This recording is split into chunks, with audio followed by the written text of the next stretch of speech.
जय Shri Krishna friends, welcome to Harimukund. आइए आज श्रीमद् भागवत पुराण के 10वें स्कंद का 16वां अध्याय शुरू करते हैं। इसमें श्री कृष्ण की कालिया नाग पर कृपा इसकी कथा बताई गई है। श्री सुखदेव जी कहते हैं, भगवान श्री कृष्ण ने देखा कि महाविषधर कालिया नाग ने यमुना जी का जल विषैला कर दिया है। तब यमुना जी को शुद्ध करने के विचार से उन्होंने वहां से उस सर्प को निकाल दिया। राजा परीक्षित ने पूछा, हे ब्राह्मण, भगवान श्री कृष्ण ने यमुना जी के अगाध जल में किस प्रकार उस सर्प का दमन किया? फिर कालिया नाग तो जलचर जीव नहीं था, ऐसी दशा में वह अनेक युगों तक जल में क्यों और कैसे रहा, सो बतलाइए। भगवान अनंत हैं, वे अपनी लीला प्रकट करके स्वच्छंद विहार करते हैं। गोपाल रूप से उन्होंने जो उदार लीला की है वह तो अमृत स्वरूप है। भला उसके सेवन से कौन तृप्त हो सकता है? श्री सुखदेव जी ने कहा, यमुना जी में कालिया नाग का एक कुंड था। उसका जल विष की गर्मी से खौलता रहता था, यहाँ तक कि उसके ऊपर उड़ने वाले पक्षी भी झुलस कर उसमें गिर जाया करते थे। उसके विषैले जल की उत्ताल तरंगों का स्पर्श करके तथा उसकी छोटी छोटी बूंदें लेकर जब वायु बाहर आती और तट के घास पात वृक्ष पशु पक्षी आदि का स्पर्श करती, तब वे उसी समय मर जाते। भगवान का अवतार तो दुष्टों का दमन करने के लिए होता ही है। जब उन्होंने देखा कि उस सांप के विष का वेग बड़ा प्रचंड है और वह भयानक विष ही उसका महान बल है तथा उसके कारण मेरे विहार का स्थान यमुना जी भी दूषित हो गई हैं, तब भगवान श्री कृष्ण अपनी कमर का फेंटा कसकर एक बहुत ऊंचे कदम्ब के वृक्ष पर चढ़ गए और वहां से ताल ठोक कर उस विषैले जल में कूद पड़े।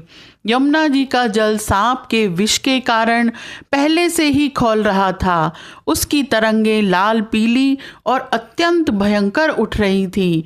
पुरुषोत्तम भगवान श्री कृष्ण के कूद पड़ने से उसका जल और भी उछलने लगा। उस समय तो कालिया दह का जल इधर उधर उछलकर 400 हाथ तक फैल गया। अचिंत्य अनंत बलशाली भगवान श्री कृष्ण के लिए इसमें कोई आश्चर्य की बात नहीं है। भगवान श्री कृष्ण कालिया दह में कूदकर अतुल बलशाली मतवाले गजराज के समान जल उछालने लगे। इस प्रकार जल क्रीड़ा करने पर उनकी भुजाओं की टक्कर से जल में बड़े जोर का शब्द होने लगा।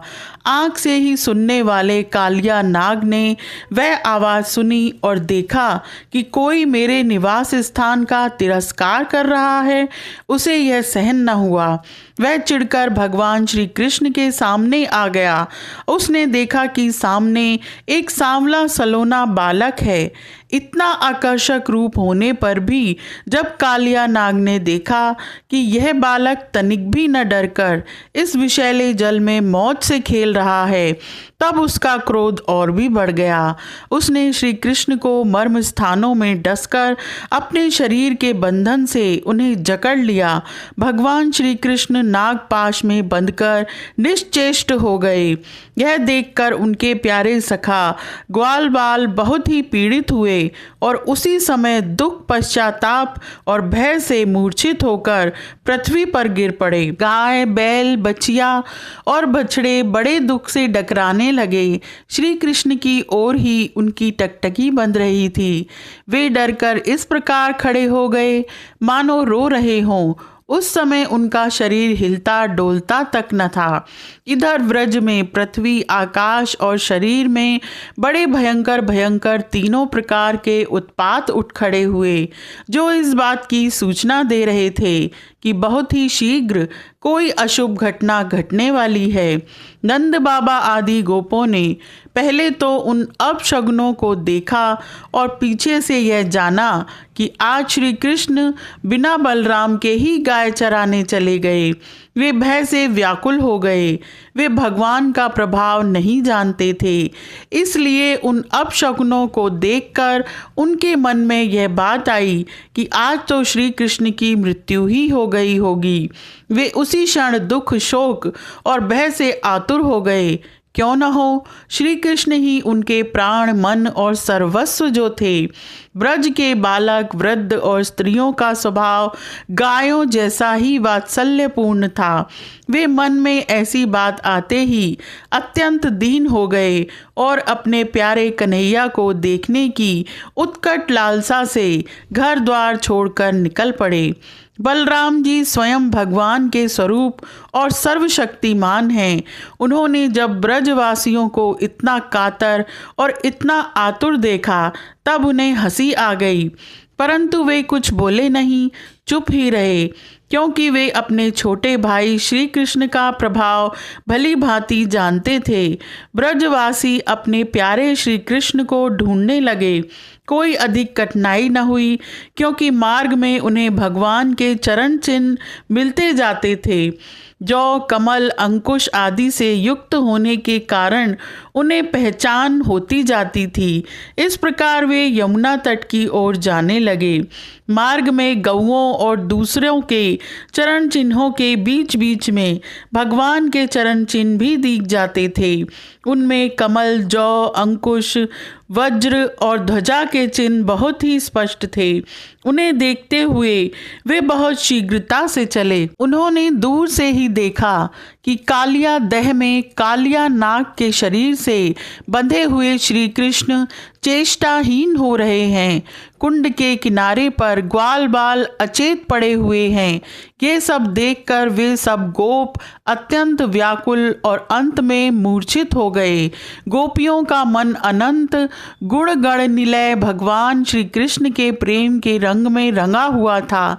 वे तो नित्य निरंतर भगवान के सौहार्द, उनकी मधुर मुस्कान, प्रेम भरी चितवन तथा मीठी वाणी का ही स्मरण करती रहती थीं।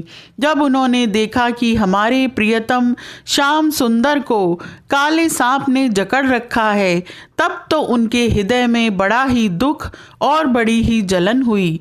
अपने प्राण वल्लभ जीवन सर्वस्व के बिना उन्हें तीनों लोग सूने दिखने लगे। माता यशोदा तो अपने लाडले लाल के पीछे कालिया देह में कूदने ही जा रही थी, परंतु गोपियों ने उन्हें पकड़ लिया। उनके हृदय में भी वैसी ही पीड़ा थी। उनकी आंखों से भी आंसुओं की झड़ी लगी हुई थी। सबकी आंखें श्री कृष्ण के मुख कमल पर लगी थीं। जिनके शरीर में चेतना थी वे ब्रजमोहन श्री कृष्ण की पूतनावध आदि की प्यारी प्यारी ऐश्वर्य की लीलाएं कह कहकर यशोदा जी को धीरज बंधाने लगी, किंतु अधिकांश तो मुर्दे की तरह पड़ ही गई थीं। नंद बाबा आदि के जीवन प्राण तो श्री कृष्ण ही थे। वे श्री कृष्ण के लिए कालिया देह में घुसने लगे। ये देखकर श्री कृष्ण का प्रभाव जानने वाले भगवान बलराम जी ने किन्हीं को समझा बुझाकर, किन्हीं को बलपूर्वक और किन्हीं को उनके हृदयों में प्रेरणा करके रोक दिया। यह सांप के शरीर से बंध जाना तो श्री कृष्ण की मनुष्यों जैसी एक लीला थी। जब उन्होंने देखा कि व्रज के सभी लोग स्त्री और बच्चों के साथ मेरे लिए इस प्रकार अत्यंत दुखी हो रहे हैं और सचमुच मेरे सिवा इनका कोई दूसरा सहारा भी नहीं है, तब वे एक मुहूर्त तक सर्प के बंधन में रहकर बाहर निकल आए। भगवान श्री कृष्ण ने उस समय अपना शरीर फुलाकर खूब मोटा कर लिया। इससे सांप का शरीर टूटने लगा। वह अपना नागपाश छोड़कर अलग खड़ा हो गया और क्रोध से आग बबूला हो अपने फण ऊंचा करके फुफकारे मारने लगा। घात मिलते ही श्री कृष्ण पर चोट करने के लिए वह उनकी ओर टकटकी लगाकर देखने लगा। उस समय उसके नथनों से विष की फुहारें निकल रही थीं। उसकी आंखें स्थिर थीं और इतनी लाल लाल हो रही थीं मानो भट्टी पर तपाया हुआ खपड़ा हो। उसके मुंह से आग की लपटें निकल रही थीं। उस समय कालिया नाग अपनी कराल आंखों से विष की ज्वाला उगलता जा रहा था। अपने वाहन गरुड़ के समान भगवान श्री कृष्ण उसके साथ खेलते हुए पैंतरा बदलने लगे और वह सांप भी उन पर चोट करने का दावा देखता हुआ पैंतरा बदलने लगा। इस प्रकार पैंतरा बदलते बदलते उसका बल क्षीण हो गया। तब भगवान श्री कृष्ण ने उसके बड़े बड़े सिरों को तनिक दबा दिया और उछलकर उन पर सवार हो गए। कालिया नाग के मस्तकों पर बहुत सी लाल लाल मणियां थीं। उनके स्पर्श से भगवान के सुकुमार तलुओं की लालिमा और भी बढ़ गई। नृत्य गान आदि समस्त कलाओं के आदि प्रवर्तक भगवान श्री कृष्ण उसके सिरों पर कलापूर्ण नृत्य करने लगे। भगवान के प्यारे भक्त गंधर्व, सिद्ध, देवता, चारण और देवांगनाओं ने जब देखा कि भगवान नृत्य करना चाहते हैं, तब वे बड़े प्रेम से मृदंग, ढोल, नगाड़े आदि बाजे बजाते हुए, सुंदर सुंदर गीत गाते हुए, पुष्पों की वर्षा करते हुए और अपने को निछावर करते हुए भेंट ले लेकर उसी समय भगवान के पास आ पहुँचे।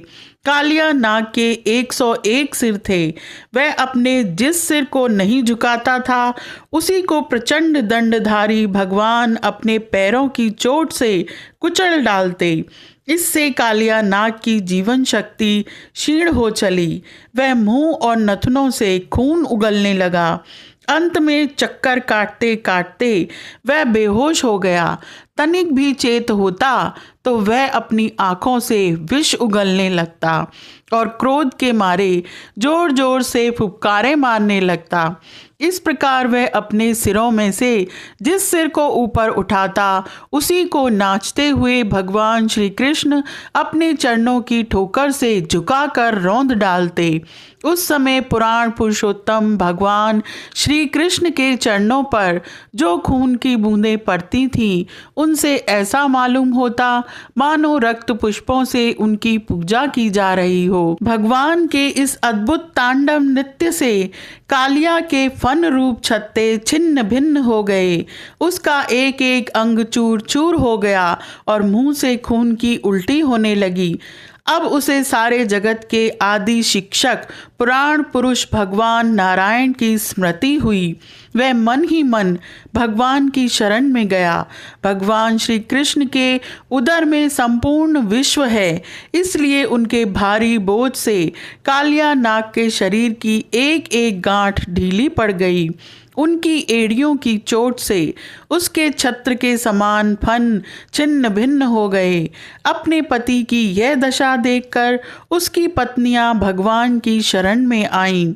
उस समय उन साध्वी नाग पत्नियों के चित्त में बड़ी घबराहट थी। अपने बालकों को आगे करके वे पृथ्वी पर लौट गईं और हाथ जोड़कर उन्होंने समस्त प्राणियों के एकमात्र स्वामी भगवान श्री कृष्ण को प्रणाम किया। भगवान श्री कृष्ण को शरणागत वत्सल जानकर अपने अपराधी पति को छुड़ाने की इच्छा से उन्होंने उनकी शरण ग्रहण की। नाग पत्नियों ने कहा, हे प्रभु, आपका यह अवतार ही दुष्टों को दंड देने के लिए हुआ है, इसलिए इस अपराधी को दंड देना सर्वथा उचित है। आपकी दृष्टि में शत्रु और पुत्र का कोई भेदभाव नहीं है, इसलिए आप जो किसी को दंड देते हैं वह उसके पापों का प्रायश्चित कराने और उसका परम कल्याण करने के लिए ही होता है। आपने हम लोगों पर यह बड़ा ही अनुग्रह किया। यह तो आपका कृपा प्रसाद ही है, क्योंकि आप जो दुष्टों को दंड देते हैं उससे उनके सारे पाप नष्ट हो जाते हैं। इस सर्प के अपराधी होने में तो कोई संदेह ही नहीं है। यदि यह अपराधी न होता तो इसे सर्प की योनि ही क्यों मिलती। इसलिए हम सच्चे हृदय से आपके इस क्रोध को भी आपका अनुग्रह ही समझती हैं। अवश्य ही पूर्व जन्म में इसने स्वयं मान रहित होकर और दूसरों का सम्मान करते हुए कोई बहुत बड़ी तपस्या की है, अथवा सब जीवों पर दया करते हुए इसने कोई बहुत बड़ा धर्म किया है, तभी तो आप इसके ऊपर संतुष्ट हुए हैं, क्योंकि सर्व जीव स्वरूप आपकी प्रसन्नता का यही उपाय है। हे भगवान, हम नहीं समझ पाती कि यह इसकी किस साधना का फल है, जो यह आपके चरण कमलों की धूल का स्पर्श पाने का अधिकारी हुआ है।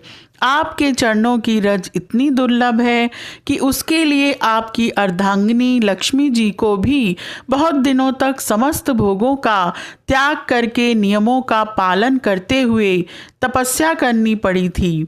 हे प्रभु, जो आपके चरणों की धूल की शरण ले लेते हैं, वे भक्तजन स्वर्ग का राज्य या पृथ्वी की बादशाही नहीं चाहते, न वे रसातल का ही राज्य चाहते और न तो ब्रह्मा का पद ही लेना चाहते हैं। उन्हें अणिमादि योग सिद्धियों की भी चाह नहीं होती, यहाँ तक कि वे जन्म मृत्यु से छुड़ाने वाले कैवल्य मोक्ष की भी इच्छा नहीं करते।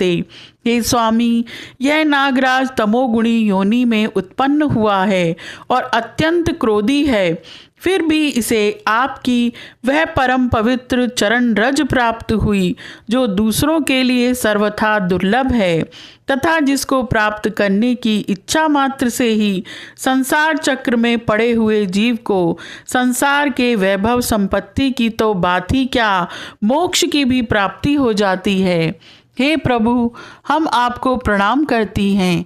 आप अनंत एवं अचिंत्य ऐश्वर्य के नित्य निधि हैं। आप सबके अंतःकरणों में विराजमान होने पर भी अनंत हैं। आप समस्त प्राणियों और पदार्थों के आश्रय तथा सब पदार्थों के रूप में भी विद्यमान हैं। आप प्रकृति से परे स्वयं परमात्मा हैं।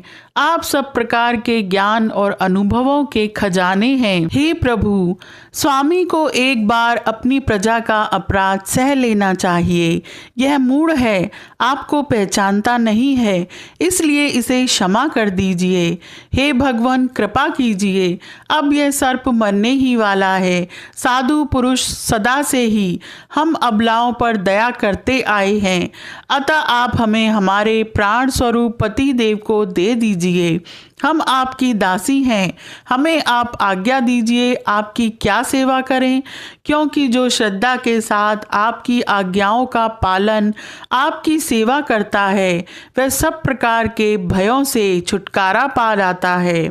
श्री सुखदेव जी कहते हैं, भगवान के चरणों की ठोकरों से कालिया नाग के फन छिन्न भिन्न हो गए थे। वह बेसुध हो रहा था। जब नाग पत्नियों ने इस प्रकार भगवान की स्तुति की, तब उन्होंने दया करके उसे छोड़ दिया। धीरे धीरे कालिया नाग की इंद्रियों और प्राणों में कुछ कुछ चेतना आ गई। वह बड़ी कठिनाई से श्वास लेने लगा और थोड़ी देर के बाद बड़ी दीनता से हाथ जोड़कर भगवान श्री कृष्ण से इस प्रकार बोला। कालिया नाग ने कहा, हे नाथ, हम जन्म से ही दुष्ट तमोगुणी और बहुत दिनों के बाद भी बदला लेने वाले बड़े क्रोधी जीव हैं। जीवों के लिए अपना स्वभाव छोड़ देना बहुत कठिन है। इसी के कारण संसार के लोग नाना प्रकार के दुराग्रहों में फंस जाते हैं। हे विश्व विधाता, आपने ही गुणों के भेद से इस जगत में नाना प्रकार के स्वभाव, वीर्य, बल, योनि, बीज, चित्त और आकृतियों का निर्माण किया है। हे भगवान, आपकी ही सृष्टि में हम सर्प भी हैं। हम जन्म से ही बड़े क्रोधी होते हैं। आप सर्वज्ञ और संपूर्ण जगत के स्वामी हैं। आप ही हमारे स्वभाव और इस माया के कारण हैं। अब आप अपनी इच्छा से जैसा ठीक समझें, कृपा कीजिए या दंड दीजिए। श्री सुखदेव जी कहते हैं, कालिया नाग की बात सुनकर लीला मनुष्य भगवान श्री कृष्ण ने कहा, सर्प, अब तुझे यहाँ नहीं रहना चाहिए। तू अपने जाति, भाई, पुत्र और स्त्रियों के साथ शीघ्र ही यहाँ से समुद्र में चला जा। अब गौएं और मनुष्य यमुना जल का उपभोग करें। जो मनुष्य दोनों समय तुझको दी हुई मेरी इस आज्ञा का स्मरण तथा कीर्तन करे, उसे सांपों से कभी भय न हो। मैंने इस कालिया दह में क्रीड़ा की है, इसलिए जो मनुष्य इसमें स्नान करके जल से देवता और पितरों का तर्पण करेगा एवं उपवास करके मेरा स्मरण करता हुआ मेरी पूजा करेगा, वह सब पापों से मुक्त हो जाएगा। मैं जानता हूँ कि तू गरुड़ के भय से रमणक द्वीप छोड़कर इस दह में आ बसा था। अब तेरा शरीर मेरे चरण चिन्हों से अंकित हो गया है, इसलिए जा, अब गरुड़ तुझे खाएंगे नहीं। श्री सुखदेव जी कहते हैं, भगवान श्री कृष्ण की एक एक लीला अद्भुत है। उनकी ऐसी आज्ञा पाकर कालिया नाग और उसकी पत्नियों ने आनंद से भरकर बड़े आदर से उनकी पूजा की। उन्होंने दिव्य वस्त्र, पुष्पमाला, मणि, बहुमूल्य आभूषण, दिव्य गंध, चंदन और अति उत्तम कमलों की माला से जगत के स्वामी गरुड़ध्वज भगवान श्री कृष्ण का पूजन करके उन्हें प्रसन्न किया। इसके बाद बड़े प्रेम और आनंद से उनकी परिक्रमा की, वंदना की और उनसे अनुमति ली। तब अपनी पत्नियों, पुत्रों और बंधु बांधवों के साथ रमणक द्वीप की, जो समुद्र में सर्पों के रहने का एक स्थान है, यात्रा की।